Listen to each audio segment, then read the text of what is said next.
The story of the Tiger Eye begins in the crucible of German tank development during the early years of World War II. By 1941, German panzer forces had already achieved remarkable success across Europe, with the Panzer III and Panzer IV dominating the battlefields of Poland, France, and the early stages of Operation Barbarossa. Yet as the Wehrmacht pushed deeper into the Soviet Union, tank commanders faced a growing problem. The Soviet T-34, with its sloped armor, mobility, and 76.2 gun, was far superior to most existing German medium tanks. The Panzer IV, even in upgraded models, struggled to penetrate armor at range, while the Panzer III was rapidly outclassed. German engineers and military planners recognized that they needed a breakthrough solution. A heavy tank capable of dominating the battlefield, surviving enemy fire, and instilling fear in opponents. The Tiger I was conceived as that solution. In 1941, Adolf Hitler and the Waffenamt, Germany's army weapons office, demanded a heavy tank that could combine formidable armor with firepower capable of engaging any enemy vehicle at long range. Designers faced the challenge of creating an armored giant that could operate reliably under combat conditions, balance weight and mobility, and incorporate the cutting-edge technologies of the era. Two competing prototypes emerged. One designed by Porsche, emphasizing innovative suspension systems and advanced engines, and another by Henschel, prioritizing simplicity, durability, and ease of production. The Henschel design ultimately prevailed, valued for its robustness and reliability. Its chassis, suspension, and drivetrain were engineered to support the tremendous weight of the tank, over 54 tons, while maintaining cross-country mobility. The Tiger Eye's armor was revolutionary. Up to 100 mm at the front and 80 mm on the sides, capable of withstanding almost any Allied or Soviet anti-tank weapon at the time. Its primary weapon, the 88 mm KWK-36 gun, was adapted from the legendary anti-aircraft Flak 18 and Flak 36 series. The gun could engage enemy tanks at ranges exceeding 2,000 meters, far beyond the effective range of most contemporary tanks, allowing the Tiger to dictate engagements and strike first with devastating effect. Testing in the German military confirmed that the Tiger I was a formidable addition to the Panzer arsenal. Drivers and gunners trained extensively, learning the nuances of operating the massive machine. Unlike lighter tanks, the Tiger required careful attention to engine temperature, track tension, and suspension limits. Every maneuver had to be calculated and every engagement carefully planned. The Tiger was not merely a weapon. It was a platform for precision, firepower, and psychological dominance. Soldiers who operated it quickly developed a sense of awe and respect for its capabilities, understanding that in the right hands, it could turn the tide of any engagement. Hitler, always fascinated by technological superiority, took a personal interest in the Tiger program. He demanded that the tank be perfected for both quality and intimidation. The sight of a Tiger advancing across a battlefield was enough to demoralize enemies before a shot was fired. The tank's combination of armor, gunpowder, and sheer size projected an aura of invincibility. In training exercises, crews marveled at the Tiger's ability to engage multiple targets, absorb return fire, and maneuver over difficult terrain that would have stalled lighter vehicles. The machine was a battlefield icon even before its first combat mission. The first Tiger battalions were formed in 1942. Experienced panzer crews were transferred from medium tank units to master this new behemoth. Training included gunnery exercises at extreme ranges, coordination with reconnaissance units, and learning the limitations imposed by the tank's weight and fuel consumption. Each tank was operated by a crew of 5. Commander, gunner, loader, driver, and radio operator machine gunner. Precision and teamwork were paramount. The Tiger was not a hasty instrument of war. It was a carefully orchestrated tool of engineering, requiring skill, discipline, and mutual trust among its crew. Deployment in combat began in North Africa and on the Eastern Front. In Tunisia, the Tiger made its debut against American and British forces, instantly earning a reputation for lethality.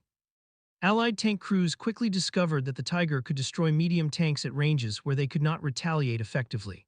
Its 88 mm gun penetrated armor that had seemed invulnerable, and its thick frontal armor made it nearly impervious to return fire from standard weapons. A single Tiger on the battlefield could dominate an engagement, influencing the tactics of both friend and foe. On the Eastern Front, the Tiger faced the Soviet T-34 and KV series tanks. Initial encounters in 1942-43 were devastating for Soviet crews unprepared for its firepower. The Tiger's gun could engage and destroy enemy tanks at distances far beyond the reach of the T-34's 76.2 gun. Its armor allowed it to shrug off hits that would have destroyed lighter German tanks, and its psychological impact on Soviet soldiers was profound. Stories from the front describe entire units hesitating to advance when a Tiger was spotted on the horizon. The tank's presence altered the flow of battle, creating both tactical and strategic consequences. However, the Tiger was not without limitations. Its tremendous weight strained engines, transmissions, and suspensions. Mechanical reliability became a constant concern, especially in harsh conditions like the Russian winter or the deserts of North Africa. Fuel consumption was enormous, restricting operational range and requiring careful logistical planning. Each Tiger required significant support, including recovery vehicles, spare parts, and dedicated maintenance crews. Yet despite these challenges, commanders understood that the Tiger's offensive and defensive capabilities outweighed its logistical difficulties when deployed correctly. The psychological effect of the Tiger cannot be overstated. For Allied crews, encountering a Tiger often felt like facing an unstoppable force. Early photographs in combat reports circulated among soldiers, reinforcing its fearsome reputation. The tank's ability to destroy enemy armor at extreme ranges, combined with near invulnerability to return fire, created an aura of legend. In training and briefing sessions, officers emphasized caution, avoidance, and tactics designed to minimize the Tiger's advantage. Its presence alone could change the decisions of opposing commanders, forcing retreats or delaying assaults. The Tiger's influence extended beyond the battlefield. German propaganda highlighted the tank's power, emphasizing its role as a symbol of technological and military superiority. Soldiers operating the Tiger felt a sense of pride, knowing they commanded one of the most formidable machines of the era. Their skill in maneuvering, gunning, and maintaining the tank elevated them to elite status within the panzer divisions. Operating a Tiger was not simply a duty. It was an honor, a responsibility, and a defining experience that turned ordinary soldiers into legends in their own right. As the first Tigers entered service, Allied forces struggled to find effective counters. Standard anti-tank weapons proved inadequate, and engagements often resulted in disproportionate losses for the enemy. Allied tank crews had to innovate, using mobility, numbers, and coordinated attacks to mitigate the Tiger's firepower. Early tactics included flanking maneuvers, artillery coordination, and attacking in concentrated groups to overwhelm the Tiger's capabilities. The lessons learned during these engagements would later inform the development of heavier Allied tanks, like the Sherman Firefly, armed with 17-pounder guns capable of penetrating Tiger armor at combat ranges. In combat, Tiger crews quickly realized that their tank was as much a responsibility as a weapon. They needed to understand terrain, enemy positions, and coordination with infantry and artillery. Mismanagement or mechanical failure could be catastrophic. Yet in capable hands, the Tiger became a force multiplier, capable of influencing the outcome of battles far beyond its numerical strength. One Tiger could hold a strategic pass, defend a key supply route, or lead an assault that would otherwise require multiple medium tanks. Its combination of firepower, protection, and psychological impact made it a centerpiece of German armored strategy. By late 1942, the Tiger had earned its place in history. Its combination of engineering brilliance, battlefield effectiveness, and the elite status of its crews created a legend that would endure long after the war. From North Africa to the Eastern Front, it altered the dynamics of armored warfare, forcing both allies and enemies to adapt. The tank had not only awakened on the battlefield, it had rewritten the rules of engagement, turning ordinary soldiers into legends and shaping the evolution of tank warfare for years to come. The first Tiger I tanks arriving on the Eastern Front in late 1942 created immediate shock among Soviet forces. During the Battle of Leningrad and the engagements near Kharkov, Soviet tank crews encountered something unlike anything they had faced before. Reports describe T-34s being destroyed at distances where their guns could not even scratch the Tiger's thick frontal armor. The Tiger's 88 gun became a terror on the battlefield, capable of knocking out enemy armor before they could respond. For many Soviet tankers, it was a humbling and terrifying lesson. A single tank could dominate an entire engagement. Allied reports from these early encounters read like accounts of a myth. Soldiers spoke of Tigers moving through the battlefield with near-impervious armor firing rounds that could destroy any enemy vehicle. A single Tiger could halt advances, destroy fortified positions, and instill fear in every opposing unit. Its presence reshaped tactical planning. Commanders learned to either avoid the Tiger or attempt complex flanking maneuvers, often at great risk. For the German crews, the experience was electrifying.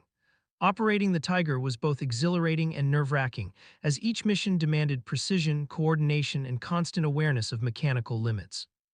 The Tiger's psychological impact cannot be overstated.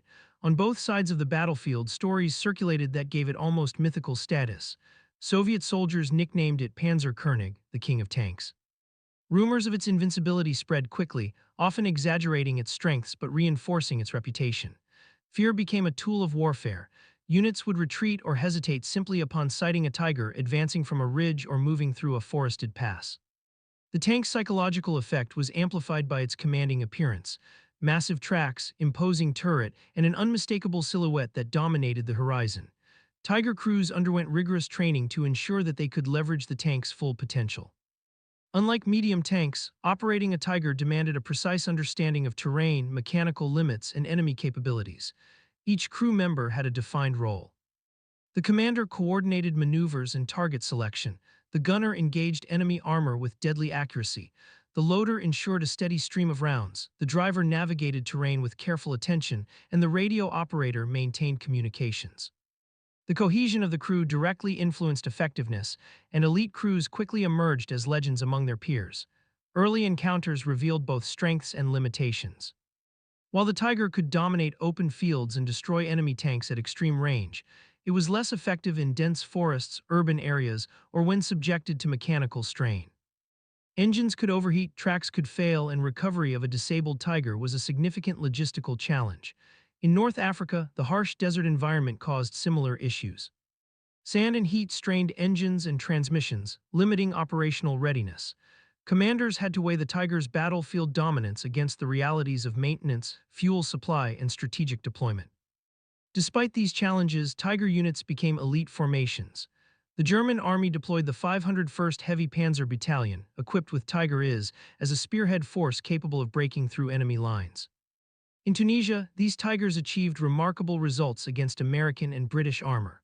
Reports describe single Tigers engaging multiple Shermans and Crusaders, knocking them out at distances well beyond effective counterfire. Soldiers began to view the Tiger not just as a weapon, but as a symbol of technological superiority and tactical invincibility. Its reputation spread quickly among both German and Allied forces, reinforcing the perception that the Tiger had changed the rules of armored warfare. The Tiger's first significant combat in Kursk in July 1943 would test its capabilities on a grand scale. Operation Citadel, Hitler's attempt to crush the Soviet salient, brought hundreds of tanks into one of the largest armored battles in history. Tiger units were concentrated in spearhead roles, tasked with penetrating heavily fortified positions and destroying Soviet armor. The results were dramatic. Tigers engaged enemy T-34s at ranges where Soviet guns were ineffective, creating localized breakthroughs and instilling fear in enemy ranks. Crews recount the thrill of firing the 88 gun from hull-down positions, picking off enemy tanks with precision before repositioning for the next engagement. Yet the Battle of Kursk also revealed the Tiger's limitations in prolonged large-scale warfare. The weight and complexity of the tanks strained supply lines, and mechanical failures became increasingly frequent under the stresses of continuous combat. Allied artillery, air attacks, and numerical superiority gradually chipped away at the advantages offered by the Tiger. While it remained a formidable presence on the battlefield, the demands of high-intensity armored warfare exposed vulnerabilities that had been less apparent in smaller engagements. Crews had to balance aggression with caution, knowing that even the king of tanks could be neutralized if isolated or unsupported. Tiger tactics evolved in response to these challenges. Commanders emphasized ambushes, hull-down positions, and coordinated attacks with supporting infantry and artillery. Tigers were often deployed in small numbers to create psychological shock, leveraging firepower and armor to maximum effect. Individual crew skill became increasingly important. Gunners learned to calculate ranges with precision, drivers mastered terrain navigation, and commanders synchronized maneuvers across multiple tanks. The combination of technology and training made Tiger crews some of the most feared armored units in the German army.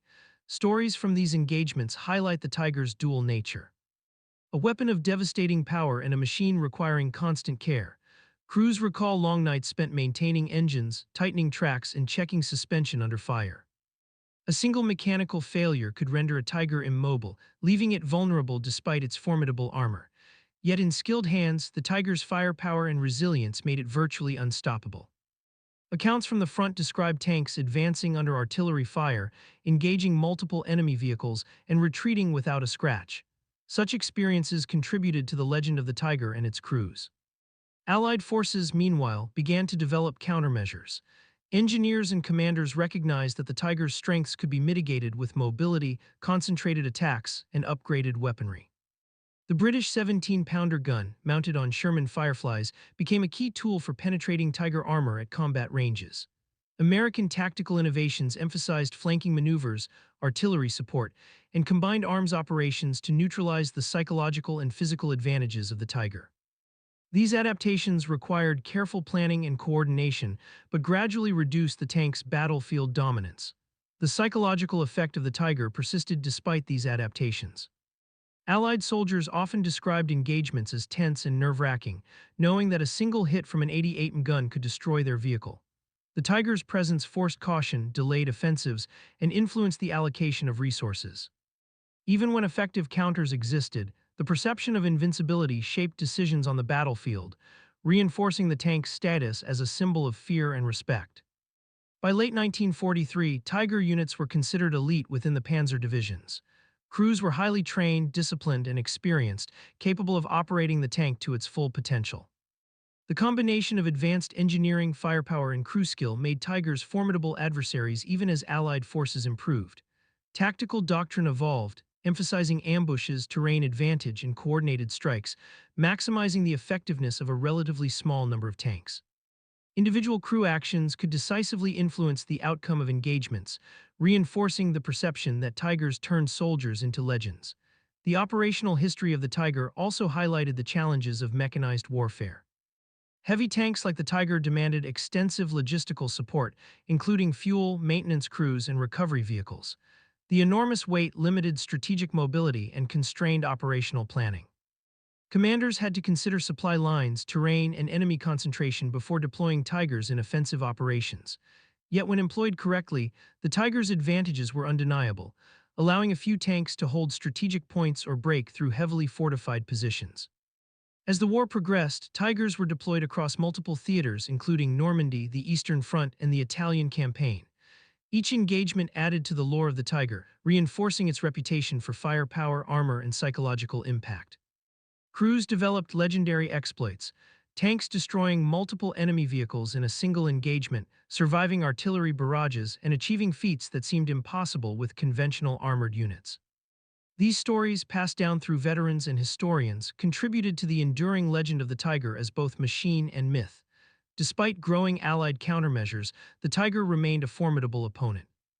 Its technical sophistication, combined with elite crews and disciplined tactics, ensured that even in late-war operations it could influence engagements disproportionately. The tank's presence forced careful consideration from Allied commanders, requiring coordinated attacks, artillery support, and reconnaissance to minimize risk. Each engagement was a study in the interplay between technology, tactics, and human skill, with the Tiger serving as a central actor in this drama. In summation, the first combat experiences of the WWII established its dual legacy: a technological marvel capable of extraordinary battlefield dominance, and a machine that demanded extraordinary skill and support to operate effectively. Crews became legends through their actions, exploiting the Tiger's strengths while managing its vulnerabilities. Allied forces learned, adapted, and eventually developed methods to counter the tank, but the early years of its deployment demonstrated how a single, well-designed weapon could reshape the battlefield, influence strategy, and leave an indelible mark on the history of World War II. By 1943 and into 1944, the Tiger I had cemented its status as one of the most feared weapons on the battlefields of World War II. Its reputation was built not only on its thick armor and devastating 88 gun, but also on the skill and discipline of the crews that operated it. Elite panzer units, such as the 503rd and 504th Heavy Panzer Battalions, became synonymous with precision, courage, and tactical innovation. Each Tiger crew knew that their vehicle was more than a tank. It was a mobile fortress, a psychological weapon, and a symbol of engineering supremacy. The Battle of Kursk in July 1943 demonstrated the Tiger's potential and limitations on a grand scale. The largest tank battle in history brought hundreds of armored vehicles into combat. Tigers spearheaded attacks against fortified Soviet positions, engaging T-34s at ranges where the Soviets could not retaliate. Their presence alone could halt enemy advances, create panic among opposing forces, and allow German commanders to concentrate firepower strategically. Crews reported that firing from hull-down positions, using the Tiger's superior optics and long-range gun, allowed them to destroy multiple enemy tanks before being detected. These early successes reinforced the legend of the Tiger and contributed to a growing aura of invincibility. Yet Kursk also exposed the tank's vulnerabilities. The sheer weight of the Tiger strained engines, transmissions, and suspension systems, particularly in prolonged combat. Mechanical failures and logistical challenges limited operational readiness, highlighting that even the most formidable weapon was bound by practical constraints. Commanders learned to deploy Tigers carefully, emphasizing ambushes, terrain advantage, and support from infantry and artillery to maximize effectiveness. The lessons of Kursk would inform German armored tactics for the remainder of the war. Following Kursk, Tiger units continued to be deployed across multiple fronts. In the West, during the Normandy campaign of 1944, Tigers struck fear into Allied soldiers with their powerful 88 guns and impenetrable frontal armor. During engagements such as Villers Bocage, a single Tiger under the command of Oberleutnant Michael Wittmann destroyed dozens of enemy vehicles in rapid succession, cementing his reputation and that of his tank. Stories like these were broadcast through German media, contributing to the mythos of the Tiger and its crews. The psychological impact on Allied forces was significant. The sight of a Tiger on the battlefield could delay advances, force changes in strategy, or cause hesitation among even experienced tank crews. As the war progressed, however, Allied forces adapted. The Sherman Firefly, armed with the 17-pounder gun, and American M26 Pershing tanks began to challenge the Tiger's dominance. Tactics evolved. Flanking maneuvers, concentrated artillery fire, air support, and coordinated infantry assaults became standard methods to counter the heavy panzer. The Tiger's vulnerabilities, mechanical complexity, high fuel consumption, and weight-limited mobility, were increasingly exploited. Despite this, the Tiger continued to have a disproportionate impact on battle outcomes when deployed intelligently. Tiger crews themselves evolved into a specialized elite. Training focused on gunnery precision, terrain navigation, communication, and coordinated attacks with other units. Experienced crews learned to anticipate enemy tactics, use terrain to their advantage, and leverage the Tiger's strengths while minimizing exposure to threats. In many ways, the success of the Tiger on the battlefield was as much a testament to human skill as to engineering brilliance. The coordination, discipline, and courage of its crews ensured that the Tiger could dominate engagements even when faced with increasing enemy numbers and technological countermeasures. Despite the heavy losses of late-war Germany, Tigers remained a formidable presence. In defensive operations on the Eastern Front, they held key positions against Soviet offensives, often creating choke points and inflicting disproportionate casualties. In Western Europe, they delayed Allied advances after D-Day, using terrain and firepower to maximum effect. Their reputation as nearly invincible vehicles persisted, creating both practical and psychological challenges for opposing forces. Stories of single Tigers halting entire battalions became part of the oral history of World War II. The Tiger's influence extended beyond combat performance. Its engineering innovations shaped future armored vehicle design, emphasizing the balance between firepower, protection, and mobility. Designers learned from both its successes and limitations. The value of heavy armor and powerful guns, the risks of overcomplicating machinery, and the logistical strain of operating ultra-heavy tanks.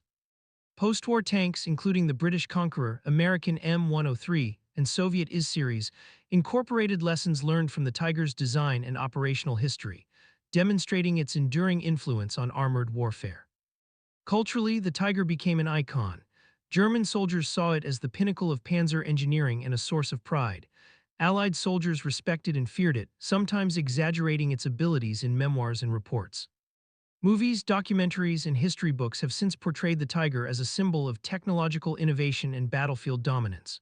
Its legendary status is rooted not only in its combat performance, but in the human stories of those who operated it, faced it, and adapted to its presence on the battlefield.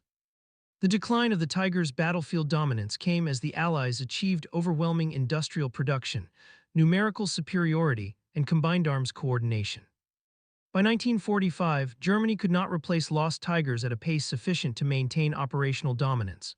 Mechanical issues, fuel shortages, and attrition eroded the tank's effectiveness, even as crews continued to demonstrate tactical brilliance.